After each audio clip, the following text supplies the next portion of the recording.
Assalamualaikum warahmatullahi wabarakatuh. Wa asyhadu anna sayyidana wa nabiyyana Muhammadan abduhu wa rasuluhu atwa'ul khalqi li rabbil alamin. Allahumma shalli wa sallim wa barik ala sayyidina Muhammadin wa ala alihi wa sahbihi wa man tabi'ahu ila yaumiddin. Amma ba'du. Qul subhanaka la ilma lana illa ma 'allamtana innaka antal alimul hakim. Qala rabbi ishrah li sadri wa yassir li amri wahlul 'uqdatam min lisani yafqahu qawli. Shadaqallahul azim. Segenap kaum muslimin jamaah majelis Masjid Jami Baitur Rahman yang insyaallah dirahmati, diberkahi oleh Allah Subhanahu wa taala, segenap dewan kemakmuran masjid yang saya kembali pada kesempatan malam Senin ba'da maghrib setelah kita ikuti salat maghrib berjamaah dipimpin oleh seorang imam dan kita semua sebagai makmumnya.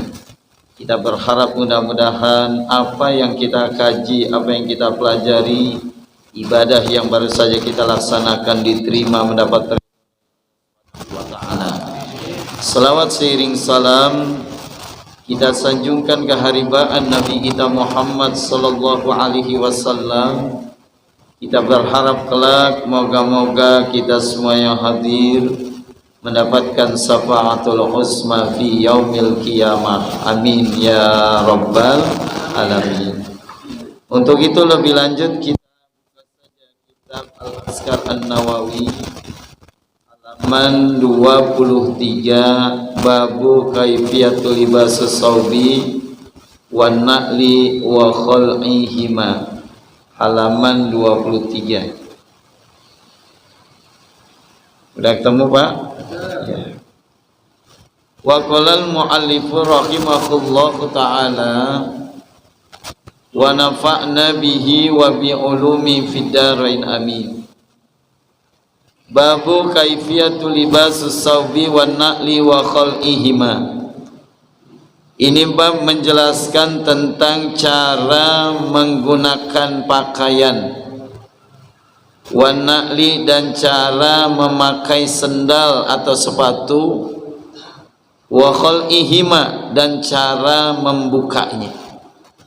Bagaimana sih kita menggunakan pakaian dan bagaimana sih kita memakai sendal atau sepatu dan bagaimana cara kita membukanya yang sesuai dengan ittiba apa yang dilakukan oleh Rasulullah sallallahu alaihi wasallam. Kalau kita ingin mendapatkan satu ganjaran pahala ketika kita menggunakan baju, pahala ketika kita menggunakan sepatu atau sendal, dan juga pahala ketika kita membukanya, kita bisa mengikuti tata cara apa yang diajarkan oleh Rasulullah sallallahu alaihi wasallam. Kaitan dengan tema ini jamaah sekalian, yustahabbu ayyabtada'a fil lubsi saubi wan na'li wasarawil wasibhi. Yustahabbu disunahkan ayyabtada'a memulai fil lubsi saubi ketika mau menggunakan pakaian, wan na'li atau memakai sendal, wasarawili atau menggunakan celana, wasibhiha atau seumpama dengan itu, bil yamini diawali dengan bagian kanan. Jadi kalau kita memakai baju, lengan kanan dulu. Kalau kita memakai sepatu atau sendal, kaki kanan dulu. Kalau kita memakai celana, kaki apa dulu? Hah? Yang kanan dulu. Kira-kira nih kita sehari-hari begini apa kagak nih Pak? Insya Allah. Kadang-kala kan kalau buru-buru kita kagak lihat kanan yang kiri ya Pak. Iya Pak. Pokoknya kita pakai aja dah, ya gitu. Nah ini permasalahannya bagaimana nih kita ittiba kepada Rasulullah. Disunahkan memulai menggunakan baju, memakai sendal atau sepatu, memakai celana, wasibiyat dan seumpama dengan itu, bil yamini, dimuawali dengan bagian kanan. Minkum mihi, lengan kanan apabila kita menggunakan baju. Warijlis sarawili, menggunakan kaki kanan apabila kita memakai sepatu atau sendal. Wa yakhli'ul aisar, dan kebalikannya kalau kita menggunakan membuka baju. Kalau tadi pakai baju lengan kanan dulu, baru tangan kiri. Tapi kalau kita buka baju, lengan apa dulu? Lengan kiri dulu baru kanan.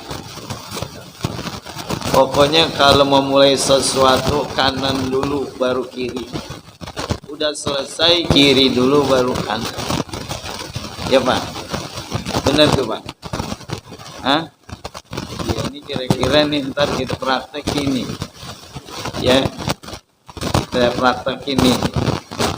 Lebih lanjut apa? Summal aiman, kemudian baru kanan. Kalau membukanya bagian kiri baru kanan. Wa kadzalikal iktihal, begitu pula kalau menggunakan sifat mata. Jadi kalau kita menggunakan sifat mata, bagian mata kanan dulu baru kiri.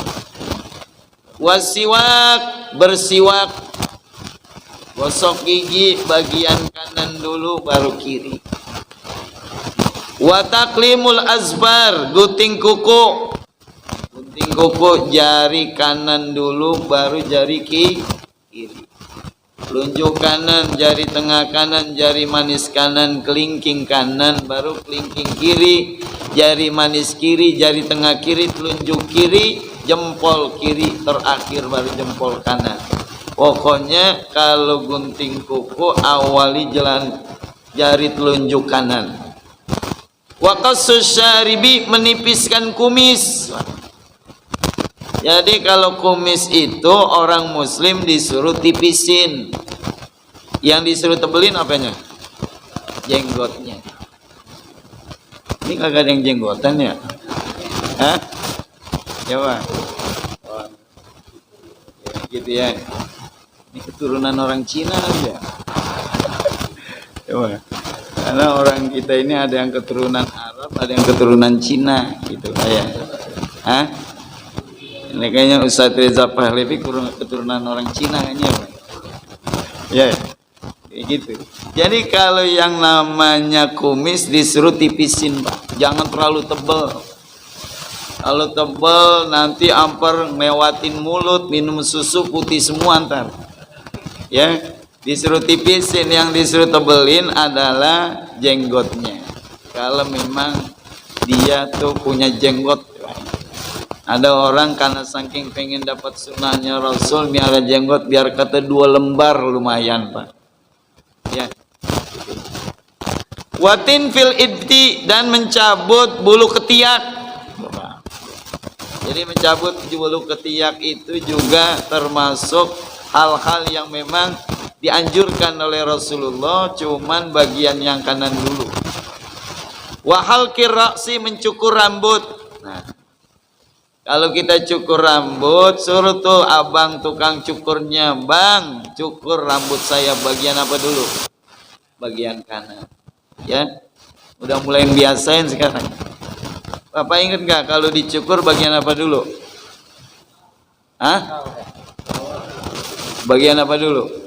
Ini bagian sini dulu nih, bagian kanan dulu. Kalau dia bagian kiri dulu jangan dibayar, ya. Gitu ya. Tuh Pak, saya mau melaksanakan sunnah Nabi nih, Bapak cukur rambut saya biar cakep. Dari mana dulu? Dari bagian kanan dulu, ya gitu. Berikutnya wassalamu minas salat, mengucapkan salam ketika sholat, gitu ya. Kalau kita mengucapkan salam ketika sholat, ke kanan dulu atau ke kiri dulu Pak? Kanan. Assalamualaikum warahmatullahi. Ini perlu dijawab nggak Pak? Hah? Tadi kan imam mimpin sholat maghrib tuh, imamnya bilang assalamualaikum warahmatullahi. Makmumnya jawab nggak? Ada yang berani nggak jawab salam tuh? Sebelah makmum bilang begini, waalaikumsalam mam, gitu. Berani nggak Pak? Ini salam yang kagak wajib dijawab tuh Pak. Ada salam yang wajib dijawab, ada salam yang gak wajib dijawab. Kalau salamnya imam, jangan sekali-kali Bapak jawab. Kalau Bapak jawab, sholat Bapak batal tuh Pak. Kenapa? Karena ini bukan hal yang memang ditentukan di dalam hukum menjawab salam. Ada yang menjawab salam wajib, ada yang haram, ada yang makruh, ada yang sunnah. Nah kalau yang sunnah yang seperti biasa nih, yang mengucapkan salam sunnah, yang menjawab wajib. Yang mengucapkannya isrina sawaban, mendapatkan 20 kebaikan. Yang menjawabnya mendapatkan 40 kebaikan. Berarti banyakan mana Pak? Banyakan yang jawab pahalanya, yang ngucapin 20 kebaikan, yang menjawab 40 Pak. Tapi kadangkala yang jawab rada-rada elek, tau rada-rada elek, rada-rada malas, padahal dia lagi didoain, mudah-mudahan kamu selamat, mudah-mudahan kamu sejahtera, mudah-mudahan kamu berkah. Itu ada di salam. Fa idza khuyitum bi tahiyatin fahayyu bi asani minha aw rudduha. Wa dukhulil masjid, masuk ke dalam masjid kaki kanan. Kalau kita masuk ke dalam masjid, bagian kanan dulu Pak. Kita udah masuk tadi, tinggal bagaimananya nih? Tinggal keluarnya. Kalau keluar, wal khuruju minal khola, keluar dari tempat yang kotor. Kamar kecil, habis buang air besar, justru yang menggunakan bagian kanan ketika keluarnya. Kalau masuknya kiri. Wal wudu, berwudu Pak.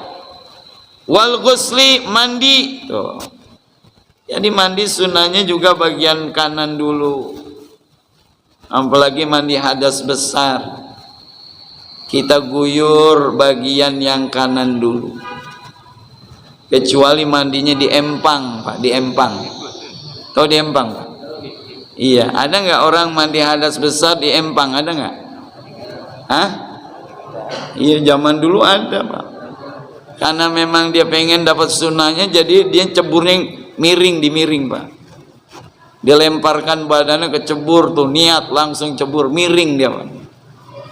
Ya nawaitu raf'al hadasil akbar fardhan lillahi ta'ala, ya Allah, saya niat menghilangkan hadas besar karena Allah Ta'ala. Dia lemparkan dirinya ke dalam empang, boleh nggak? Boleh nggak Pak?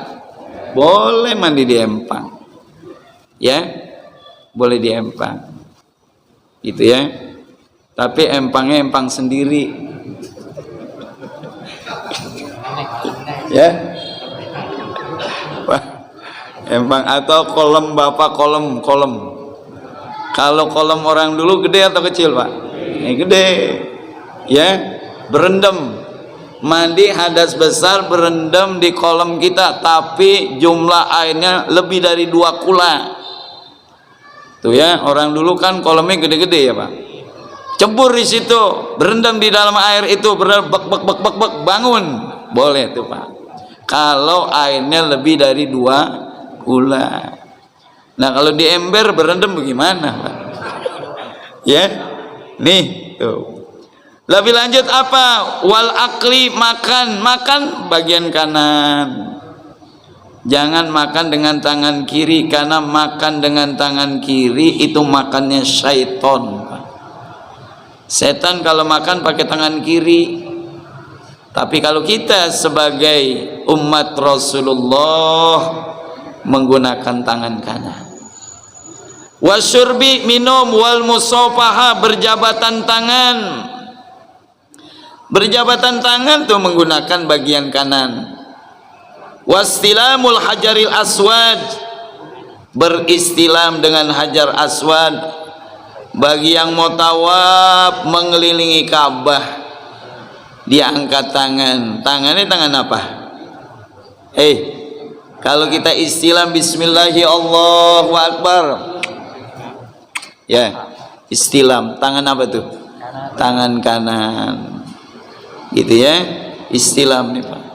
Ini luar biasa nih Pak, orang yang istilam di Hajarul Aswad, lebih-lebih dia menggunakan tangan kanan. Nanti batu Hajar Aswad itu akan menjadi saksi di yaumil qiyamah.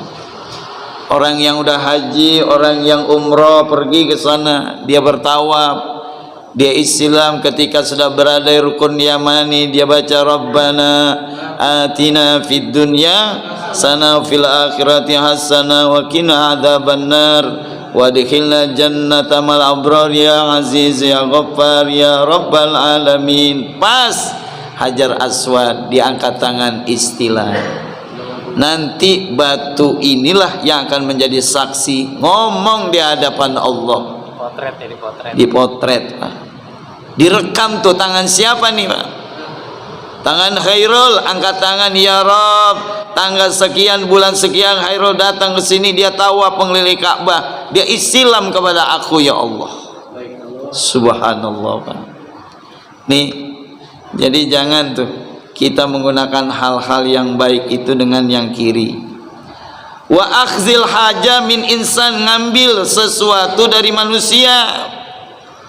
Jadi kalau orang tua bagi anaknya sesuatu, ajarin anak ngambilnya pakai tangan kanan.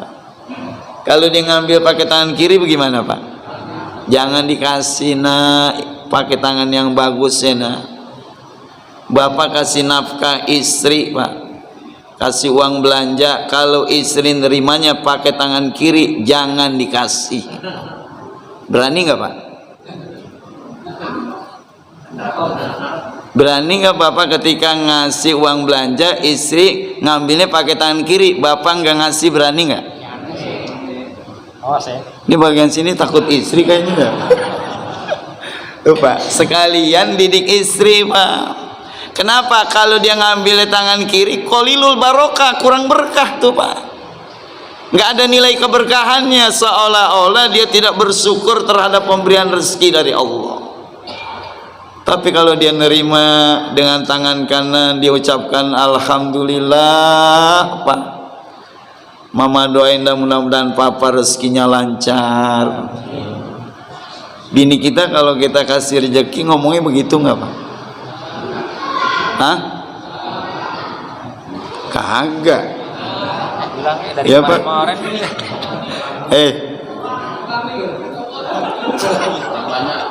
Oh gitu ya Pak. Ya Pak. Pak, yang kurang mana tuh yang kurang? Nah yang belakang ya Pak. Iya tuh. Bagaimana mau banyak? Kan Allah lihat dulu, ketika dikasih sedikit dia nerima kagak? Gitu dulu Pak. Kalau dia nerima alhamdulillah, Papa kasih segini aja mama girang Pak tuh. Apalagi dikasih banyak Pak. Cuman yang ngomong begini jarang Pak. Jarang tuh. Pak, orang tua kita dulu tuh Pak berkah karena itu Pak. Orang tua kita dulu kerjanya apa sih ya Pak? Iya jam 9 habis sholat duha baru dagang Pak. Tuh dari habis subuh sampai sholat duha dia nggak bergeser dari sajadahnya. Anak banyak, anak 14 orang dulu kan anaknya main banyak-banyakan. Iya Pak. Khairul anak berapa? Hah? 5. Berapa bersaudara? Hah? 12. 12 Pak. Kalau satu orang 1 juta udah 12 juta. Ya Pak. Ya Allah, emang orang dulu kerjaannya apa tuh Pak? Tapi berkah ketika isi dikasih uang dia terima, alhamdulillah, alhamdulillah, alhamdulillah. Ya Allah, dia hormati Pak. Karena apa? Keberuntungan seorang suami ketika menerima nafkah dari suaminya nih istri, dia nerimain, itulah berarti seorang suami menerima dapatkan ganjaran yang besar. Ya, keberuntungan seorang suami bila mana suami ngasih nafkah kepada istri, istri nerimain berarti kita beruntung punya istri yang solehah. Tanda istri yang solehah tuh gitu ya. Kan ada istri ketika dikasih nafkah melotot matanya, ada nggak Pak? Hah? Mana? Bini siapa tuh? Ya Pak. Tuh. Nih, jadi nerima tuh. Kalau mengambil itu dengan tangan kanan, itu ajaran Rasul. Tapi wadaf iha ilai, dan juga memberikannya. Memberi dengan tangan kanan, menerima juga tangan kanan. Kita merasa dihormati Pak. Karena orang-orang kita itu orang-orang yang dididik oleh baginda Rasul. Dididik nilai apanya? Nilai akhlaknya Pak. Kata seorang ulama, Dr. Sauki Bek menyatakan, innamal umamu akhlaqu ma baqiyat fa inhum dhahabat akhlaquhum zahabu. Kejayaan seseorang, kemuliaan seseorang, harkat martabat seseorang itu mulia karena akhlaknya. Ya, dia memberi dengan tangan kanan, dia menerima dengan tangan kanan. Yang baik, in ahsantum ahsantum, perbuatan baik juga dibalas dengan kebaikan. Wa ma asbaha hadza, dan contoh-contoh yang lain.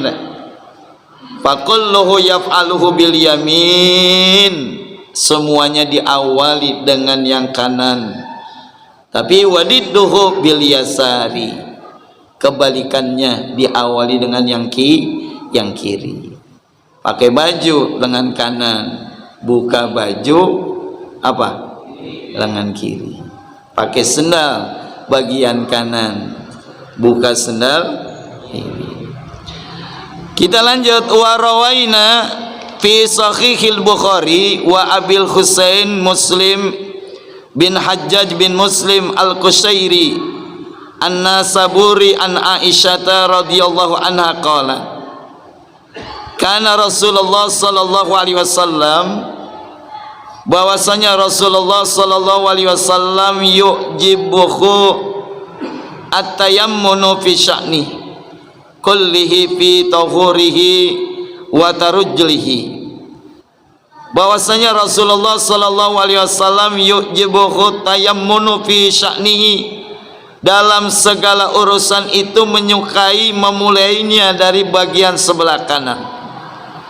Rasulullah sallallahu alaihi wasallam sangat menyukai segala urusan apa saja tayammunu fi sya'nihi, dimulai dari sebelah kanan. Fi tahurihi, baik dalam masalah bersuci, wa tarujlihi, maupun dalam masalah menggunakan sendal atau sepatu. Nabi itu selalu begitu gitu ya. Bahkan di kitab Ta'limu Ta'lim itu dijelaskan tuh, kalau bapak pakai celana jangan dalam keadaan berdiri Pak. Disuruh bagaimana? Duduk ya. Ya jangan berdiri tuh. Duduk, baru masukin bagian kaki kanan dulu, baru bagian kaki kiri. Dapat tuh ganjaran pahala Pak. Ya Allah, kita pakai celana aja dikasih pahala Pak. Pakai baju aja dikasih pahala, gosok gigi aja dikasih pahala. Bagaimana kagak sayangnya Allah kepada hambanya? Semua bagi hambanya yang melakukan ittiba kepada Rasulullah diberikan ganjaran pahala kalau mau ngikuti apa yang dilakukan oleh Nabi. Tuh. Wa rawaina fi sunani Abi Dawud Dan diriwayatkan pula dari Sunan Abi Daud wa ghairihi, dan dari yang lainnya, bil isnadis sahih, di dalam sanad yang sahih, an Aisyah radhiyallahu anha, dari Aisyah semoga Allah meridhoinya, qalat, Aisyah berkata, kanat yadu Rasulillah sallallahu alaihi wasallam yumna li tahuri wa ta'ami. Kata Aisyah bahwa Nabi selalu menggunakan tangan kanan ketika Nabi berwudu atau bersuci, wa ta'amihi, dan Nabi selalu menggunakan tangan ketika makan, menggunakan tangan kanan. Wa kanatil yusra li khala'i, tapi Nabi menggunakan tangan kiri untuk membersihkan dari habis buang air hajat. Wa ma kana fi adza, atau dalam rangka membersihkan kotoran. Aisyah itu di dalam satu riwayat melihat bagaimana kebiasaan Rasulullah. Nabi makan menggunakan tangan kanan, Nabi bersuci menggunakan tangan kanan, tapi ketika urusan yang kotor-kotor pakai tangan kiri. Adil nggak tuh Pak? Adil. Tapi juga tangan kanan yang bagus-bagus, tanda tangan, gajian. Tanda tangannya pakai apa Pak? Bapak kalau tanda tangan nih habis gajian pakai tangan apa tanda tangan? Kanan. Dia kesian sama tangan kiri, urusannya kotor mulu, dibeliin jam tangan, yang pakai siapa? Kerja sama tuh Pak. Ya. Wa rawaina fi sunani Abi Dawud wa sunanil Baihaqi. Dan diriwayatkan juga kepada kami dari Sunan Abi Daud, Sunan Al-Baihaqi, an Hafsah radhiyallahu an, dari Hafsah semoga Allah meridhoinya, anna Rasulullah sallallahu alaihi wasallam, bahwasanya Rasulullah sallallahu alaihi wasallam kana yaj'alu bi yamini li ta'amihi wa syarabihi wa siyabi. Sama tuh riwayatnya sama Pak. Kalau tadi dari Aisyah, sekarang dari Hafsah, istri Nabi juga, dia bilang Nabi itu selalu menjadikan tangan kanannya untuk makan, untuk minum, untuk berpakaian. Wa yaj'alu yasarihi lima siwa dzalik, dan Nabi menggunakan tangan kirinya selain daripada itu. Semuanya memberikan keterangan yang sama. Wa rawaina an Abi Hurairah radhiyallahu an, dan telah diriwayatkan juga kepada kami dari Abi Hurairah semoga Allah meridhoinya, an Rasulillah sallallahu alaihi wasallam, dari Rasulillah sallallahu alaihi wasallam. Apa kata Nabi sallallahu alaihi wasallam? Idza labistum wa idza tawadda'tum fabda'u bi ayyaminikum, apabila kalian menggunakan pakaian, wa idza tawadda'tum, apabila kalian berwudu, fabda'u, mulailah bi ayyaminikum, dari bagian-bagian yang kanan. Semuanya riwayat menyatakan seperti itu. Lanjut, babu mayaqulu idza khalaha sawbihi li ghuslihi aw naumihi nahwihi ma. Ini bab yang menjelaskan tentang doa yang dibaca ketika membuka baju. Ya. Ketika membuka baju, melepas baju. Karena apa Bapak buka baju? Li ghuslihi, karena mau mandi. Bapak kalau mandi buka baju enggak? Hah? Buka ya, gitu. Au naumi, atau mau tidur ganti baju, gitu. Bapak kalau tidur bajunya yang Bapak pakai nih, enggak? Hah? Nah, kan ditukar tuh dengan pakaian yang mau tidur. Au nahwihima, atau seumpama keduanya tadi. Apa nih doa yang diajarkan Rasulullah ketika kita buka baju? Baik buka baju mau mandi atau buka baju mau tidur ganti lagi baju yang lain, maksudnya gitu Pak. Bukan berarti bapak tidur dalam keadaan bugil, bukan. Ya. Ya. Pak, kalau tidur jangan buka baju. Itu mewaris kepakiran namanya. Bahasanya apa kalau orang sini tuh kalau tidur kagak pakai baju, Pak? Blegot ya? Oh. Oh. Waduh. Ini anak siapa nih? Ada babanya enggak tuh? Tumben anak-anak tuh ada di atas. Kadang luntur aja. Oh iya. Udah sering dikasih tahu. Iya.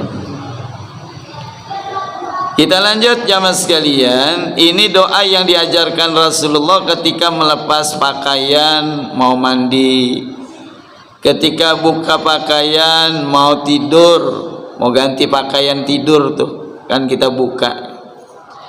Wa ra'ayna fi kitab Ibnu Sinni, diriwayatkan dari kitab Ibnu Sinni an Anasin, dari Anas semoga Allah meridhoinya, qala Rasulullah sallallahu alaihi wasallam, satru ma baina ayunil jin wal aurati bani Adam. Ada yang menghalangi antara pandangan jin, ya. Ada tuh yang menghalangi antara pandangan jin dan auratnya manusia. Ayyakula, ketika seseorang rajulul muslim, seorang laki-laki muslim, idza arada ayyatraha siyabu, ketika dia mau melepas bajunya, dia baca bismillahilladzi la ilaha illa huwa. Nih kalau bapak buka baju nih, ya, bapak baca ini, setan jin kagak bisa melihat aurat bapak. Dia dibutakan oleh Allah. Ada sesuatu yang menghalangi pandangan jin ketika manusia itu membuka auratnya. Kita kan kalau buka baju tanpa kita sadari, aurat kita kelihatan nggak, Pak? Kelihatan. Ya, ada yang lihat tuh, Pak. Yang lihat siapa?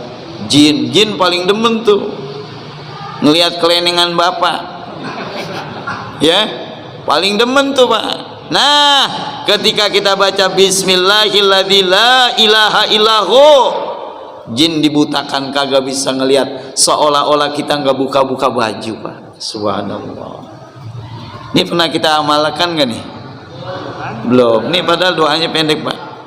Bismillahilladzi la ilaha illahu. Cuman gitu doang.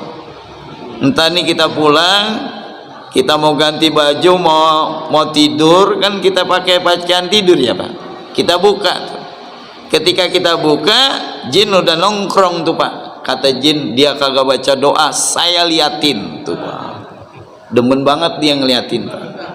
Tapi ketika kita baca ini bismillahilladzi la ilaha illahu, langsung dibutakan oleh Allah. Dia kagak bisa ngelihat, seolah-olah kata jin, ini orang kagak pernah buka baju nih, Pak.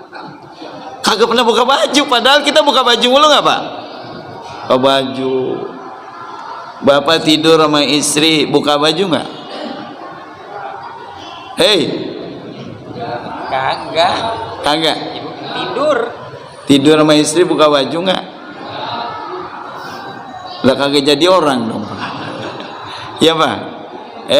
Makanya nih jangan membuka aurat karena dilihat oleh setan. Setan paling demen yang begini-begini nih.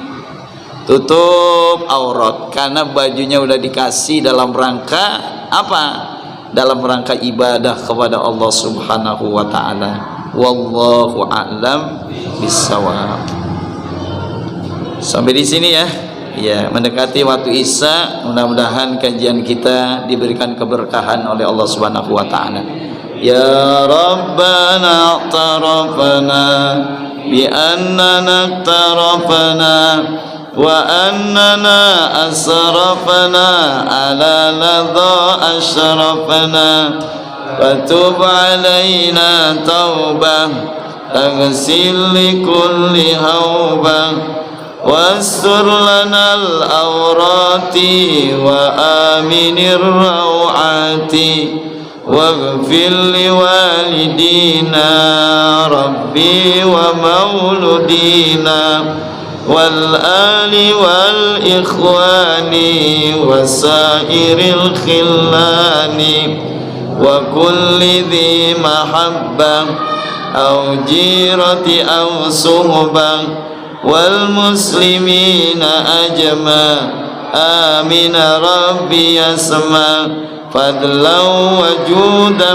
منا لا باكتساب منا بالمصطفى الرسول نهضى بكل سول صلى وسلم ربي عليه عد الأبي وآله وصحبه أداد الصحب والحمد لله في البدر والتناي سبحانك اللهم وبحمدك أشهد أن لا إله إلا أنت أستغفرك وأتوب إليك. الفاتحة.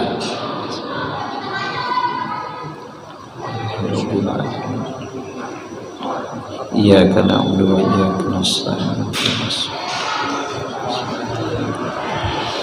بسم الله الرحمن الرحيم.